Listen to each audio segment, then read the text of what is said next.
أعوذ بالله من الشيطان الرجيم. الرحمن الرحيم. الحمد لله رب العالمين. على سيدنا محمد وآله وصحبه أجمعين. اللهم رب اشرح لنا صدورنا ويسر لنا واحلل عقدة من ألسنتنا تفقهوا أقوالنا.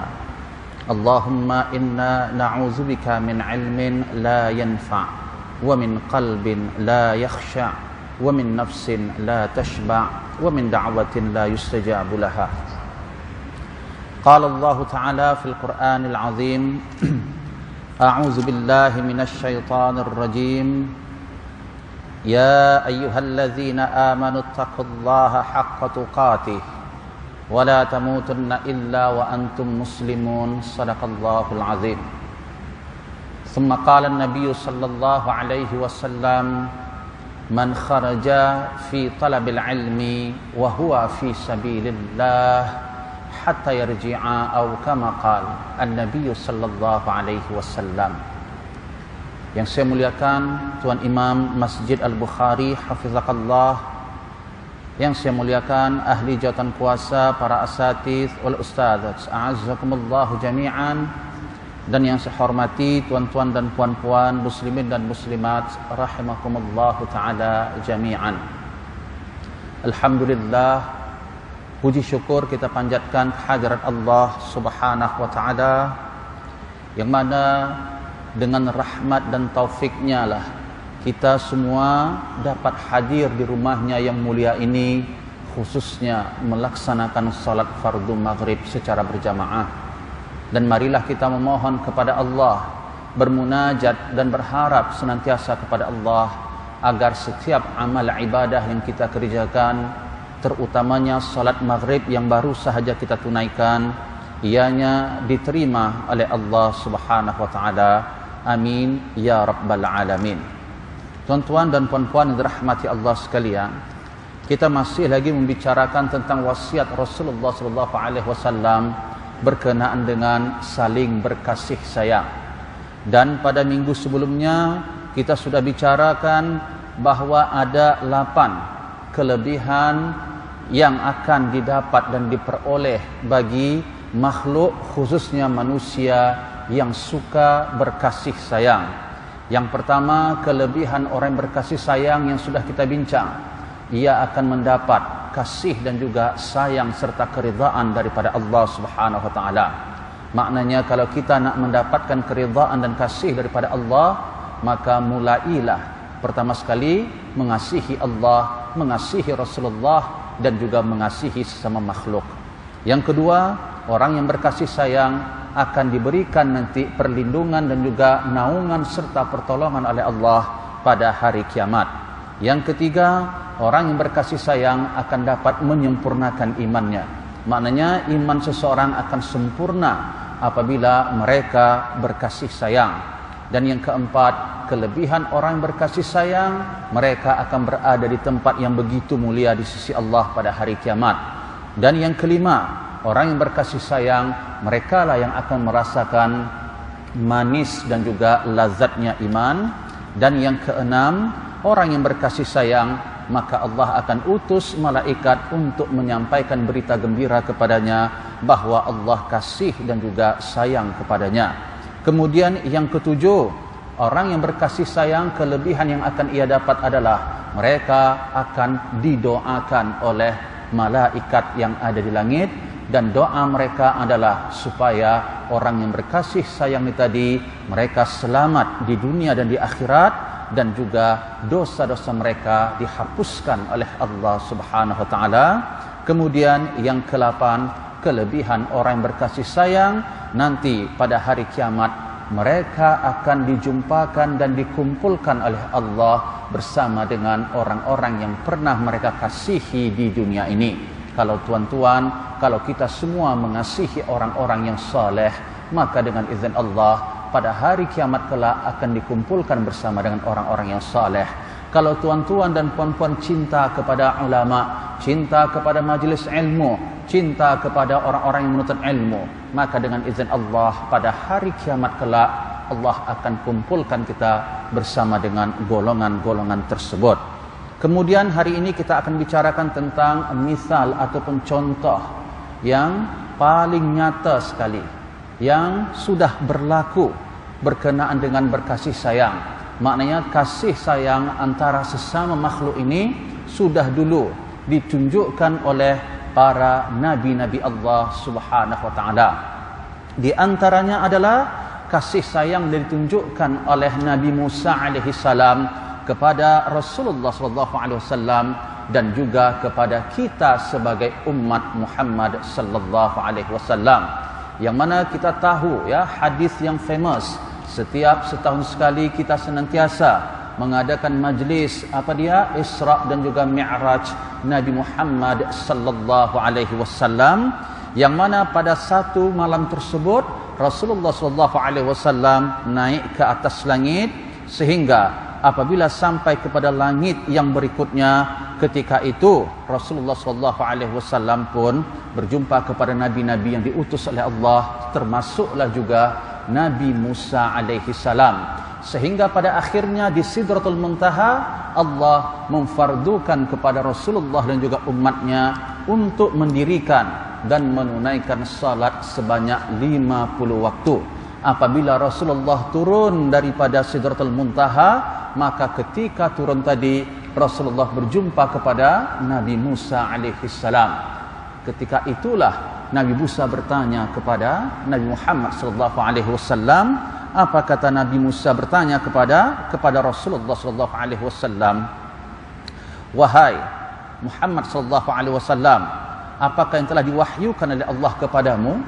Maka Rasulullah sallallahu alaihi wasallam pun mengatakan, fa auhallahu azza wa jalla ilayya ma auha wa farada alayya fi kulli yawmin wa layla 50 salat. Bahwa Allah telah mewahyukan kepadaku beberapa syariat dan hukum hakam, dan di antaranya adalah Allah mensyariatkan kepadaku serta seluruh umatku untuk menunaikan salat sehari semalam yang jumlahnya adalah 50 waktu.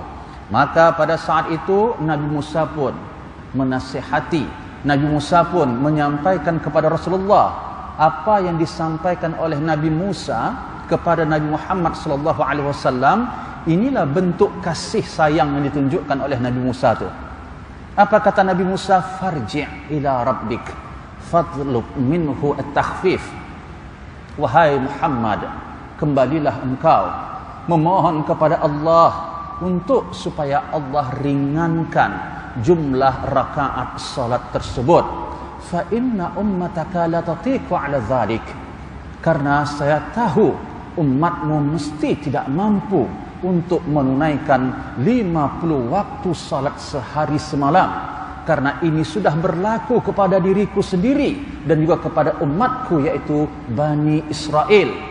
Jadi kembalilah engkau kepada Allah, minta kepada Allah supaya diringankan salat 50 waktu itu menjadi ringan. Maka Rasulullah sallallahu alaihi wasallam pun kembali kepada Allah, yang pada akhirnya Allah pun memerintahkan kepada Rasulullah untuk menunaikan salat selama sehari semalam yang jumlahnya 5 waktu. Pun ketika itu Nabi Musa meminta lagi kepada Nabi Muhammad untuk kembali kepada Allah, minta kurangkan lagi, bahawa 5 waktu ini pun berat bagi umatmu untuk menunaikannya Muhammad. Maka kata Rasulullah sallallahu alaihi wasallam, laqad raja'tu ila rabbi hatta laqad istahyaitu. Aku sudah malu wahai Nabi Musa untuk memohon keringanan kepada Allah subhanahu wa ta'ala. Maknanya aku telah menerima wahyu daripada Allah untuk menunaikan salat sebanyak 5 waktu sehari semalam dan juga kepada seluruh umatku.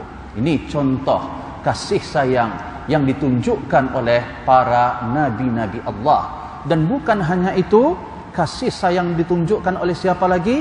Khususnya oleh Nabi Ibrahim alaihi salam. yang mana pada saat Nabi sallallahu alaihi wasallam diangkat dan dimi'rajkan oleh Allah pada peristiwa Isra dan Mi'raj tersebut, maka kata Rasulullah sallallahu alaihi wasallam, laqitu Ibrahim alaihi salam laila usriya bi.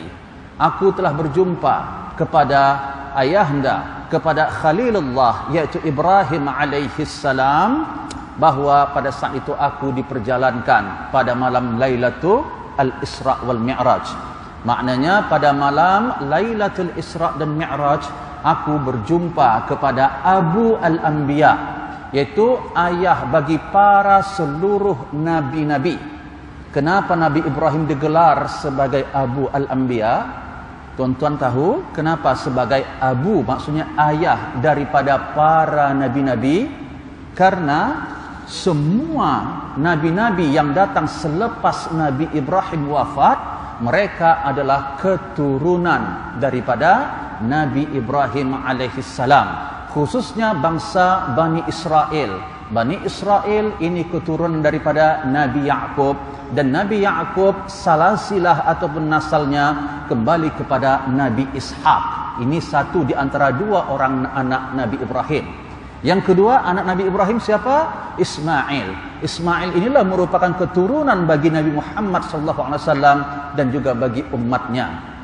Ini merupakan satu punca utama kenapa orang-orang Yahudi benci sangat kepada Nabi Muhammad dan juga umatnya, terutamanya bangsa Islam yang Arab. Sebab mereka tidak boleh terima kenapa ada Nabi yang diutus daripada golongan yang bukan keturunan Ya'qub.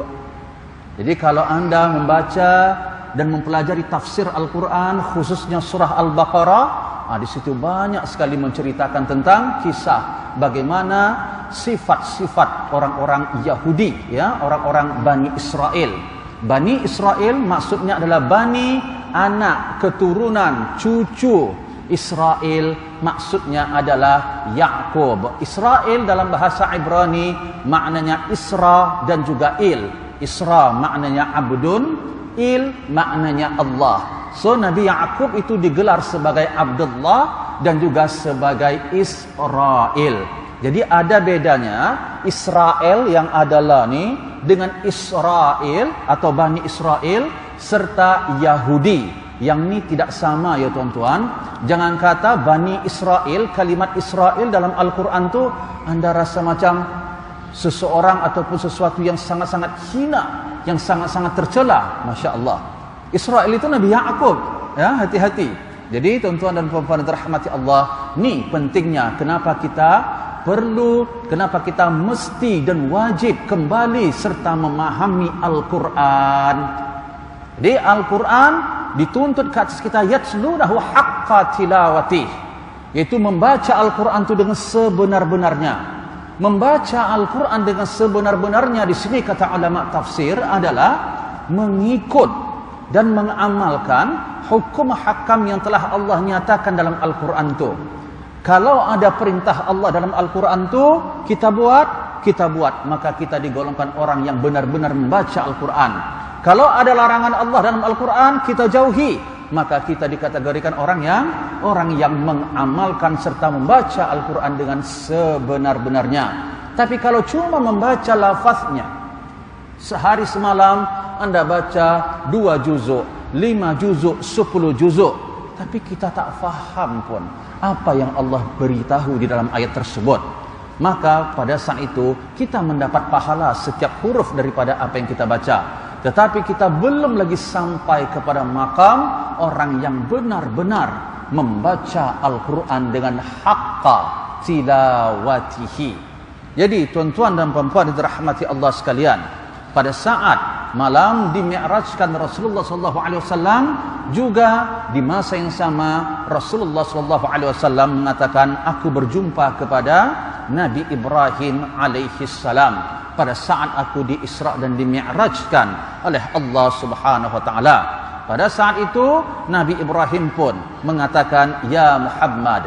Jadi hadis ini saya sebutkan kepada kita, cerita ini saya sebutkan kepada kita tuan-tuan dan puan-puan yang dirahmati Allah, supaya kita tahu Kalau saya tanya atau kalau Anda ditanya, kenapa pada saat membaca tasyahud yang terakhir tuh nama Nabi Ibrahim dan keluarganya yang disebut, bukan nabi-nabi yang lain? Padahal Nabi bukan hanya Ibrahim sahaja. Nabi Musa, Nabi Isa, Nabi Nuh, Nabi Lut, Nabi Adam, Nabi Idris, nabi-nabi yang lainnya. Kenapa Nabi Ibrahim yang disebut? Nih, saya sebut malam hari ini. Jadi biar kita tahu, ibadah, salat yang kita kerjakan itu dengan ilmu. Bukan saja kita ikut-ikut tapi kita tak faham apa yang kita lakukan di dalam salat tersebut. Jadi satu di antara perkara yang perlu kita tahu hikmahnya, kenapa Allah melalui Rasulullah SAW mensyariatkan kepada orang yang salat untuk menyebut di dalam tasyahud terakhir itu, yaitu Nabi Ibrahim beserta keluarganya alaihimussalam. Rupanya salah satu hikmahnya, ketika Nabi SAW di-mi'rajkan oleh Allah dan berjumpa kepada Nabi Ibrahim, maka apa kata Nabi Ibrahim mengatakan kepada Rasulullah? Nih, bukti ataupun tanda kasih dan sayang Nabi Ibrahim itu tadi kepada umat Nabi Muhammad, kepada kita. Maknanya bukan hanya Nabi Muhammad sahaja yang sayang kepada kita, tuan-tuan dan puan-puan. Rupanya Nabi Ibrahim pun sangat-sangat sayang kepada Nabi Muhammad serta umatnya, yaitu kita semua ni. Rupanya peristiwa Mi'raj itu adalah berlakunya salamnya Nabi Ibrahim kepada umat Nabi Muhammad SAW.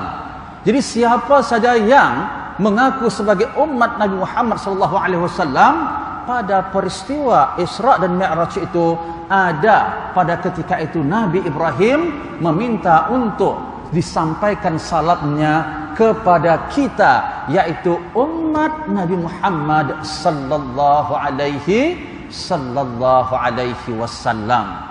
Jadi satu di antara hikmahnya tadi, kenapa Nabi Ibrahim yang disebut di dalam tasyahud yang terakhir, kata Al-Allamah Badruddin Al-Aini yang menjelaskan dalam kitabnya Syarah Sunan Abi Daud, bahwa kenapa Nabi Ibrahim yang dikhususkan disebut namanya bukan nabi-nabi yang lain di dalam solat ini, karena pada saat Nabi SAW Mi'raj dan ketika Nabi SAW berjumpa kepada Rasul-Rasul, dan pada saat itu Rasul-Rasul pun menyampaikan, ataupun Nabi tadi yaitu Nabi Muhammad SAW mengucapkan salam kepada mereka, dan mereka pun mengucapkan salam kepada Nabi Muhammad SAW.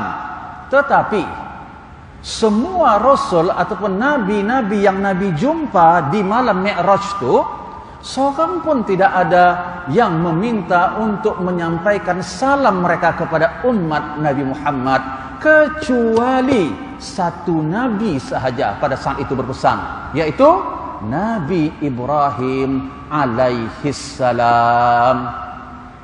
Ini kata Syekh Badruddin Al-Aini, kenapa kita dituntut untuk membaca tasyahud pada tasyahud terakhir dengan berdoa dan berselawat kepada siapa? Nabi Ibrahim dan juga keluarganya, karena pada malam dimi'rajkan Rasulullah SAW hanya Nabi Ibrahim yang meminta kepada Nabi untuk disampaikan salamnya kepada umat Nabi Muhammad sallallahu alaihi wasallam. Dan tanda kasih dan sayang Nabi Ibrahim ni kepada Rasulullah, ia sangat kasih juga kepada umat Rasulullah sallallahu alaihi wasallam, yaitu kita. Jadi pada saat malam itu apa kata Nabi Ibrahim berpesan kepada Rasulullah? Ya Muhammad, wahai Muhammad, aqri ummataka minni assalam, tolong sampaikan salamku kepada umatmu, kata Nabi Ibrahim. Wa akhbirhum, bukan hanya pesan salam saja, ada juga wasiat yang lain yang sangat berharga, yang diminta oleh Nabi Ibrahim untuk disampaikan kepada kita umat Rasulullah sallallahu alaihi wasallam. Apa pesan Nabi Ibrahim selain salam? Akhbirhum, minta tolong engkau bagi tahu kepada umatmu seluruhnya, annal jannah tayyibatu at-turbah, sesungguhnya syurga itu tanahnya sangat bagus dan indah, wa uzbatul ma', airnya tawar dan lazat, wa annaha qi'ani, bahwa tanah ataupun bumi dan lantai syurga tersebut ianya dalam bentuk yang sangat rata dan sama sahaja, tak ada naik turun, tak ada naik turun, rata, kata Nabi Ibrahim alaihissalam.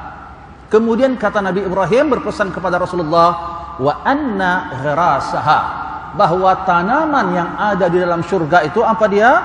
Subhanallah walhamdulillah wala ilaha illallah wallahu akbar. Maknanya kalau kita nak banyak kebaikan kita, nak Allah berikan kita kebaikan yang banyak, yang melimpah di dalam syurga, amalkanlah tasbih dan tahlil tadi, yaitu subhanallah, alhamdulillah, la ilaha illallah, Allahu akbar. Dan juga ini bertepatan dengan apa yang dikatakan oleh Rasulullah sallallahu alaihi wasallam, bahwasanya mangkala, sesiapa yang mengucapkan subhanallahil azim wa bihamdi, subhanallahil azim wa bihamdi, dia amalkan, dia baca, tapi baca sambil hayati dan fahami makna tasbih ni, maka kata Rasulullah, ghurisat lahu nakhlatun fil jannah, akan ditanam ke atasnya baginya pohon tamar di dalam syurga. Maknanya kebaikan-kebaikannya akan diberikan oleh Allah di dalam syurga bagi setiap hamba yang mengamalkan tasbih subhanallah wa bihamdi subhanallahil azim. Dan bukan itu sahaja, kalau saya tanya kepada kita semua, nak tak kita diringankan oleh Allah hisab kita, nak tak kita ketika ditimbang oleh Allah nanti amalan kita lebih berat, amalan kebaikan kita? Tentu jawabannya iya. Maka kata Rasulullah, kalimatani khafifatani fil lisan habibatani indar rahman wa thaqilatani fil mizan. Dua lafaz, dua ucapan. Dua ucapan ini sangat ringan dibaca oleh lidah, tak susah pun. Tetapi ianya sangat dikasihi oleh Allah. Allah suka betul dengan dua ucapan ini. Bukan hanya itu, ianya akan menjadi pemberat timbangan kebaikan manusia pada hari kiamat kelak. Apakah dua ucapan itu? Kata Rasulullah sallallahu alaihi wasallam, subhanallahi wa bihamdihi subhanallahil azim. Kita baca sama-sama. Subhanallahi wa bihamdihi subhanallahil azim. Jangan bihamdi, tapi bihamdihi. Ini penting, sebab kalau anda baca subhanallahi wa bihamdi, maknanya maha suci Allah, dan kita memuji diri kata sendiri, pujian kepada diriku. Itu maksudnya bihamdi. Tapi bihamdih, ha, bihamdih, maknanya maha suci, dan segala puji-pujian kita berikan kepada siapa? Kita serahkan, kita titahkan, kita berikan kepada Allah Subhanahu wa ta'ala. Jadi ketika membaca tasbih, terutamanya selepas solat 5 waktu, baca tasbih tu dengan makhraj yang benar. Ini adab ya tuan-tuan dan puan-puan. Jangan karena kita nakligan jumlah 33 atau 34 Allahu Akbar, atau dengan disempurnakan 100 la ilaha illallah wahdahu la syarikalah ila akhirih, Kita pun baca subhanallah, subhanallah, subhanallah, subhanallah, subhanallah, subhanallah, subhanallah, subhanallah. Apa yang Anda baca ni? Subhanallah. Ya, subhan, okey. Allah. Mana lafaz ha di sini? Mana makhraj ha di sini? Ini lafaz nama Allah yang paling agung. Allah. Patutkah kita pandang remeh membaca lafaz Allah ni? Subhanallah, subhanallah, subhanallah, subhanallah, alhamdulillah, alhamdulillah, alhamdulillah, alhamdulillah. La haula wala quwata illa billah. Tak ada adab kita kepada Allah. Lafaznya saja kita tak baca dengan betul. Kita tahu bahawa bahasa Arab kalau kita baca makhraj hurufnya salah, ini boleh merubah maknanya. Kalau lafaz Allah tidak ada ha di akhirnya, saya mau tanya kepada kita, apa maknanya? Anda memuji Allah kah atau memuji selain daripada Allah? Ini jangan-jangan boleh jadi syirik, tuan-tuan. Na'udzubillah min zalik. Maha suci Allah. Allah itu siapa? Ha ada ha atau tidak lafaznya? Bukan kita nak terlalu over, tapi dalam pembacaan, khususnya ayat Al-Quran ataupun zikir, kena dibaca makhrajnya dengan benar. Subhanallah. Biar lambat tapi selamat bacaan tu. Subhanallah, subhanallah, subhanallah. Anda tak dengarkan ha tu tak ada masalah, tetapi keluarkan makhraj ha tu tadi betul-betul pada tempatnya. Jadi ini adab, ya tuan-tuan yang dirahmati Allah sekalian. Jadi kata Nabi Ibrahim, kalau nak banyak tanaman dan kebaikan yang Allah nanti berikan kepadamu dan umatmu di dalam syurga, maka amalkanlah subhanallah walhamdulillah wala ilaha illallah wallahu akbar. Dan tahlil serta takbir ini, la ilaha illallah, Allahu akbar, ini merupakan zikir yang sangat-sangat diperlukan oleh umat pada akhir zaman. Wallahu a'lam, kita sampai atau dan tak berjumpa dengan Dajjal, hanya Allah sahaja yang tahu. Yang pasti Dajjal merupakan satu di antara tanda-tanda sudah hampir berlakunya hari kiamat. Akan hampir berlakunya hari kiamat. Apa yang berlaku? Kata Rasulullah SAW, apa kena mengena dengan tahlil tadi, tasbih ni tadi, dengan keluarnya Dajjal? Di dalam satu hadis yang sahih, Rasulullah mengatakan, inna qabla, dan saya rasa ibu ayahanda, tuan-tuan dan puan-puan selalu mendengar kisah dan juga hadis yang disampaikan oleh Rasulullah berkenaan dengan Dajjal ni. Satu benda yang nak saya peringatkan kepada kita pada hari ini, pada malam hari ini, apa dia? Kata Rasulullah, sesungguhnya sebelum munculnya Dajjal, 3 sanawat syidad. Maknanya ada 3 tahun yang sangat sukar dilalui oleh manusia nanti sebelum munculnya Dajjal. Maknanya 3 tahun lagi sebelum munculnya Dajjal, maka 3 tahun tersebut adalah tahun yang amat sukar, amat susah sekali yang dihadapi oleh manusia. Dan di antara kesukaran tersebut, kata Rasulullah, yusibun nas fiha jaw' syadid. Pada saat itu manusia akan kelaparan yang amat dahsyat. Maknanya akan berlaku kelaparan. Salah satu sebabnya adalah Allah Subhanahu wa taala memerintahkan langit pada tahun pertama untuk menahan hujan tidak turun 1/3. Begitu juga bumi diperintahkan oleh Allah untuk tidak mengeluarkan tumbuh-tumbuhan hijau 1/3 daripada bumi ini. Allah suruh bumi jangan keluarkan tumbuh-tumbuhan. Pada tahun kedua Allah perintahkan langit jangan turunkan hujan sebanyak berapa? 2/3 daripada langit itu. Jangan turunkan hujan. Dan bumi juga pada saat itu diperintahkan oleh Allah untuk tidak mengeluarkan tumbuh-tumbuhan sebanyak 2/3. Adapun pada tahun ketiga, maka Allah memerintahkan kepada langit tahbis mataraha kullah, bahwa hujan tadi hendaklah berhenti, tidak turun sama sekali walaupun setitis.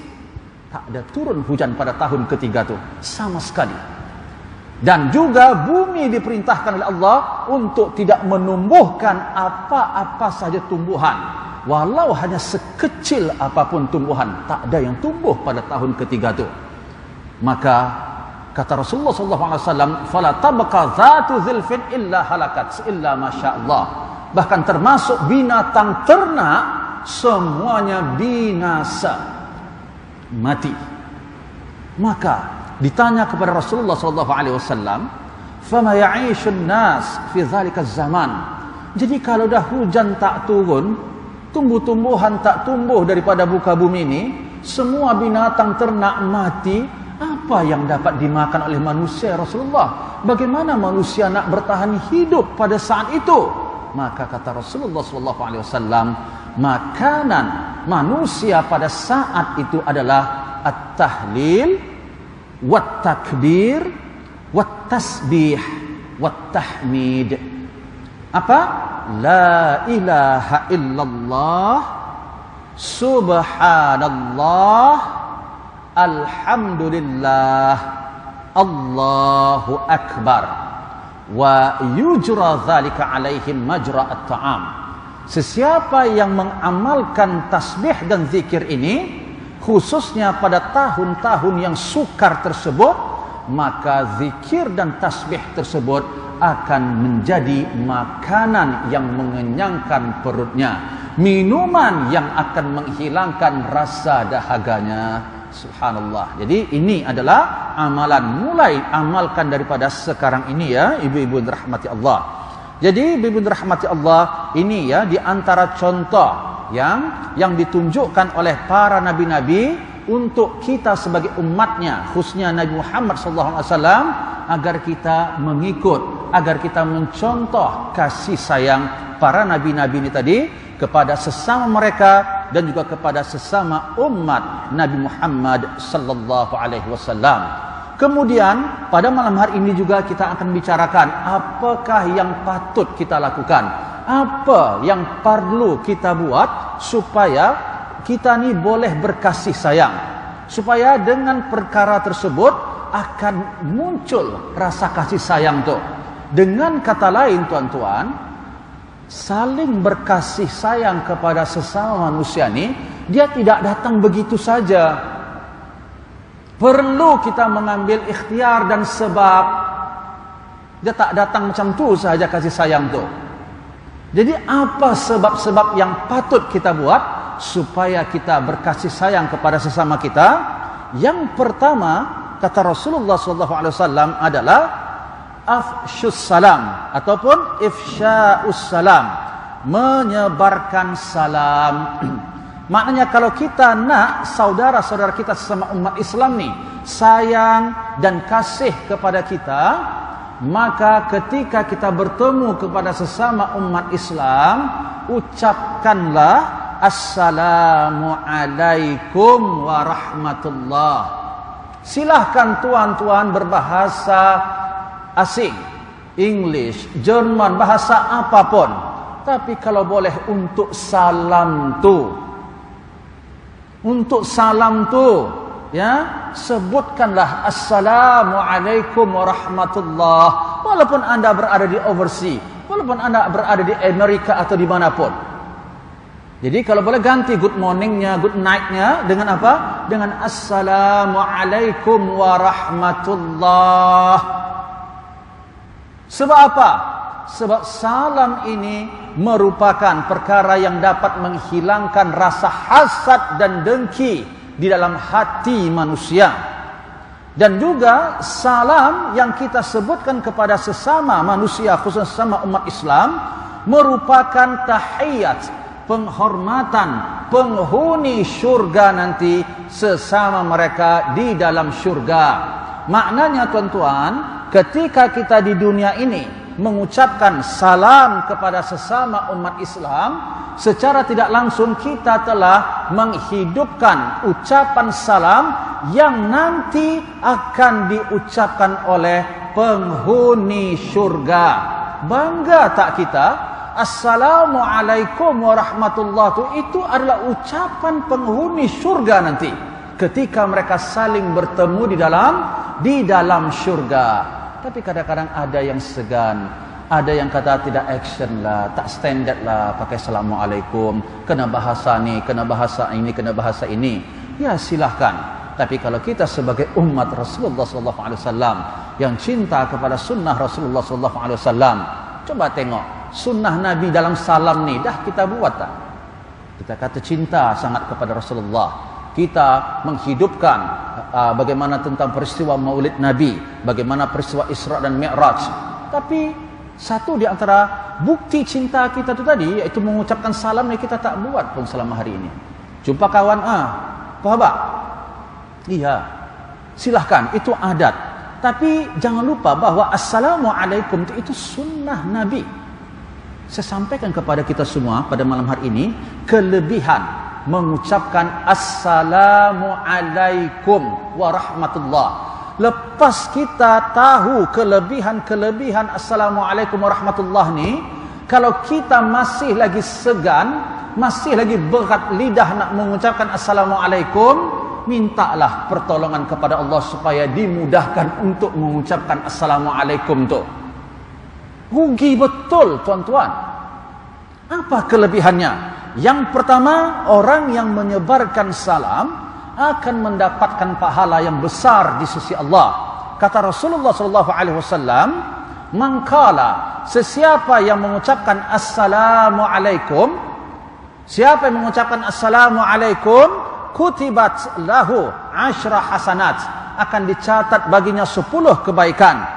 Wa man qala assalamu alaikum warahmatullah, kutibat lahu 20 hasanah." Sesiapa yang mengucapkan assalamu alaikum tambah warahmatullah, Allah akan tambah menjadi 20 kebaikan. Dan siapa yang membaca assalamu alaikum warahmatullahi wabarakatuh, maka dicatat ke atasnya 30 kebaikan. Maknanya tuan-tuan dan puan-puan dirahmati Allah, semakin panjang salam kita, semakin banyak pahalanya. Sebab tu ketika kita diucapkan salam oleh saudara kita, fa taruddahu, hendaklah kita membalas salam tadi dengan sebaik-baiknya, maknanya lebih baik. Kalau ada orang yang mengucapkan salam kepada anda, assalamualaikum saja, anda kena jawab dengan lebih baik lagi, waalaikumsalam warahmatullah. Kalau boleh tambah lagi, wabarakatuh. Ini kelebihan salam. Yang kedua, orang yang mengucapkan salam, rupanya perkara ini menyakiti hati dan perasaan orang-orang Yahudi. Sakit tidak hati kita? Saya mau tanya kepada kita semua. Saudara-saudara kita umat Islam yang ada di Palestin, mereka dianiaya, disiksa, dirompak, dihalau daripada kampung halaman dan tanah air mereka. Kita bukan bicara masalah politik, ini secara kemanusiaan. Sakit tidak hati kita? Sedih tak kita saudara kita dizalimi seperti itu? Seolah-olah dunia hanya dapat melihat tapi tidak boleh bertindak apapun.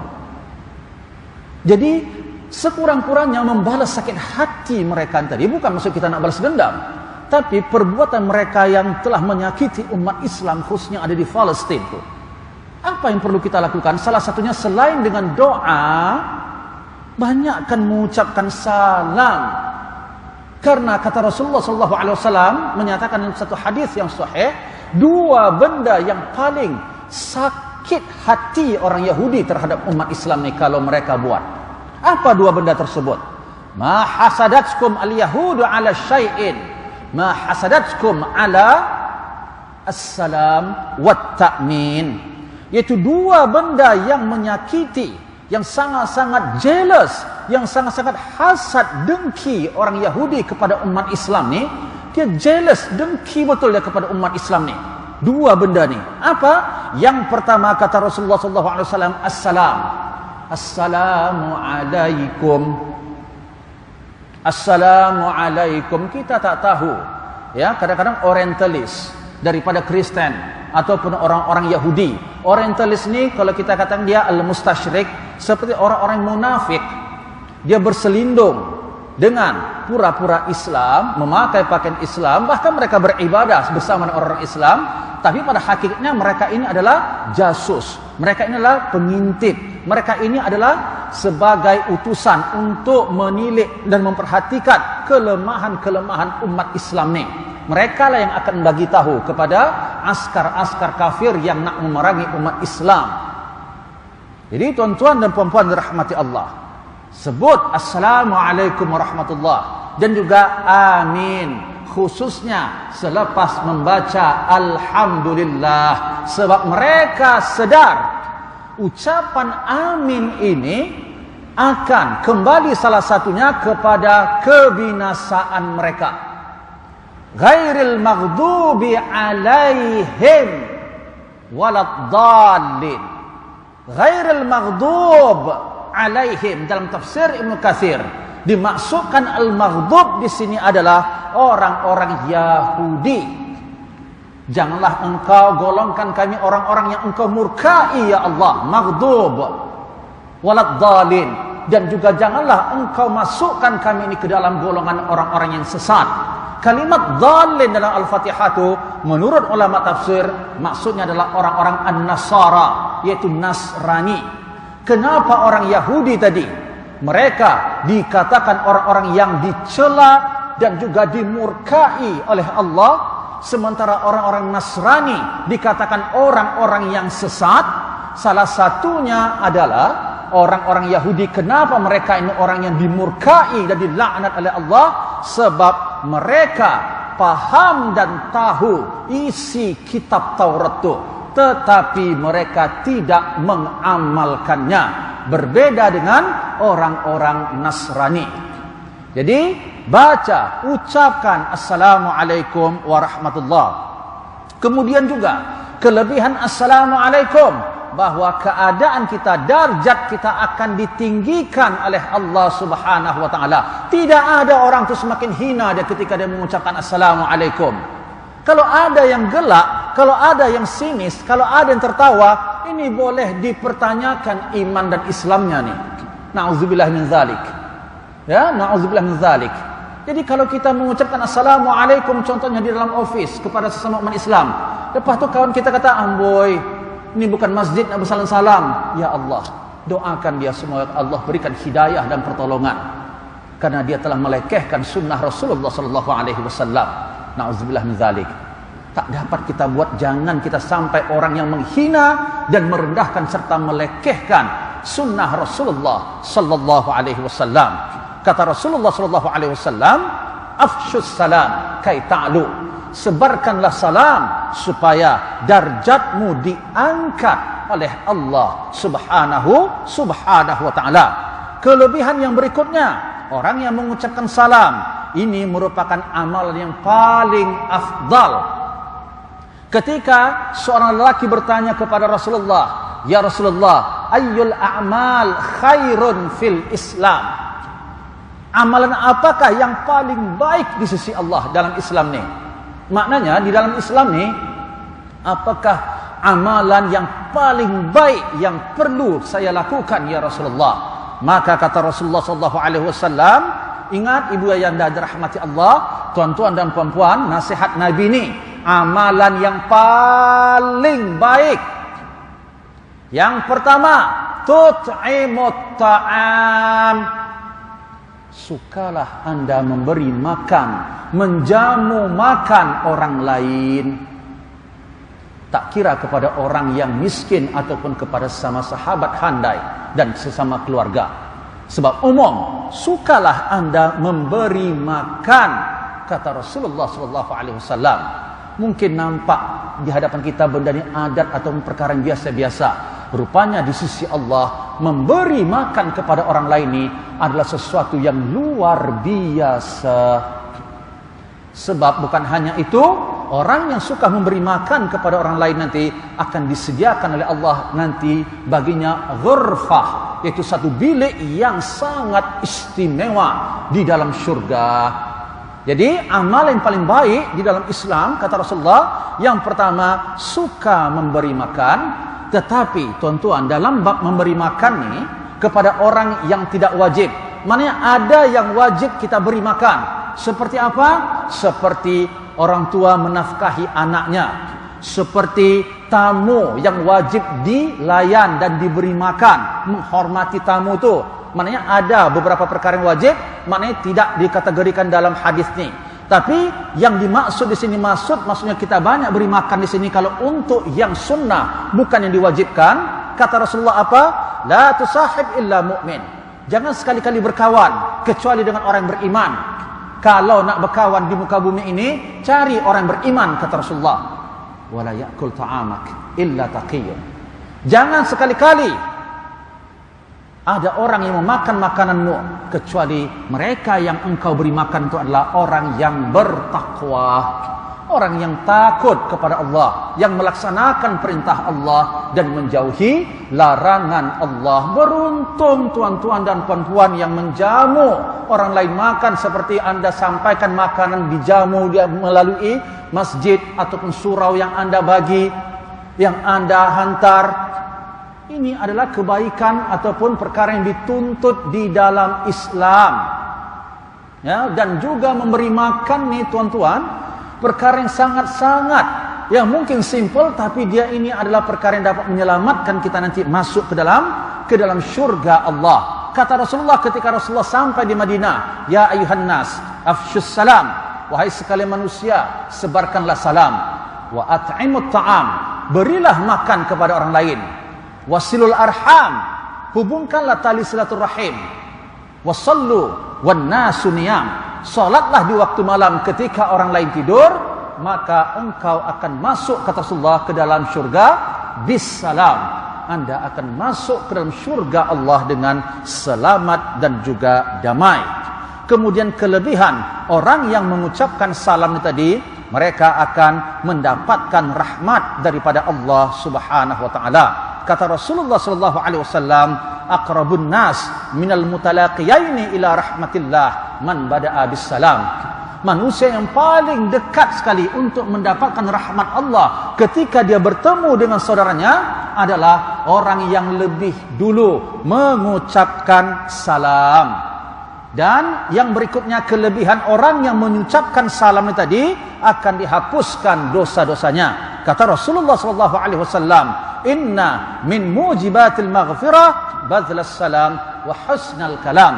Sesungguhnya amalan yang dapat menggugurkan dosa-dosa adalah badlus salam, mengucapkan assalamualaikum warahmatullah, dan juga husnul kalam, ucapan yang baik, ucapan yang elok. Wallahu alam bissawab. Insyaallah kita akan teruskan lagi perkara-perkara yang dapat kita lakukan untuk menambah rasa kasih sayang terhadap sesama manusia. Jadi yang pertama yang perlu kita lakukan apa? Untuk mendatangkan rasa kasih sayang itu tadi, hendaklah kita menyebarkan salam. Jadi siapa yang lebih dulu mengucapkan salam, ini yang lebih baik. Jangan karena anda merasa anda bos, anda toke, anda sebagai pengarah dan lain sebagainya, anda nak bawahan dulu ucapkan salam kepada saya, baru saya nak ucapkan salam. Tak seperti itu. Tak kira siapapun anda, termasuk anda dengan anak sendiri. Kalau memang anda mampu melakukan perkara itu dulu, maka itu adalah lebih baik.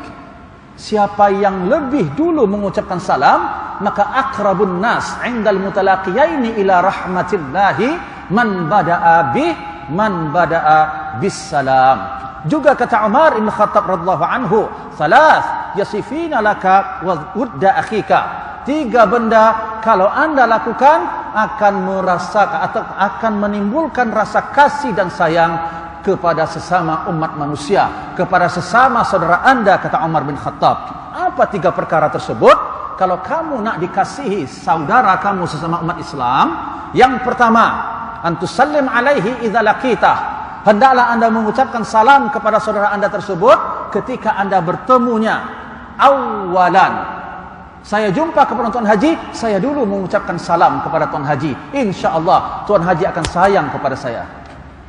Yang kedua, perkara yang perlu kamu lakukan untuk supaya saudaramu kasih kepadamu, tuwassi' lahu fil majlis.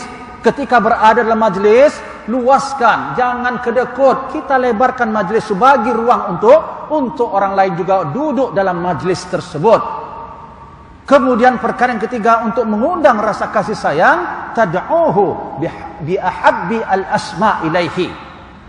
Hendaklah anda memanggil saudara dan sahabat anda tadi dengan nama yang paling dia suka.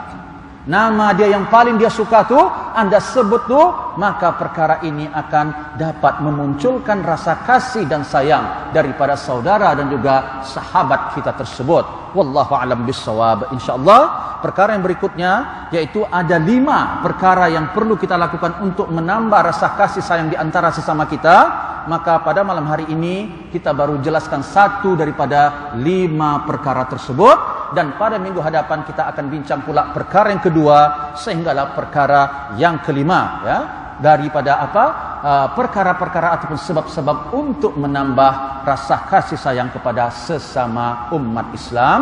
Kita baca kafaratul majlis. Bismillahirrahmanirrahim. Subhanakallahumma wa bihamdik asyhadu an la ilaha illa anta astaghfiruka wa atubu ilaik. A'udzu billahi minasyaitonir rajim. Bismillahirrahmanirrahim. Alhamdulillah Rabbil Alamin. Assalatu wassalamu ala ashrafil anbiya'i wal mursalin wa ala alihi wa ashabihi ajma'in.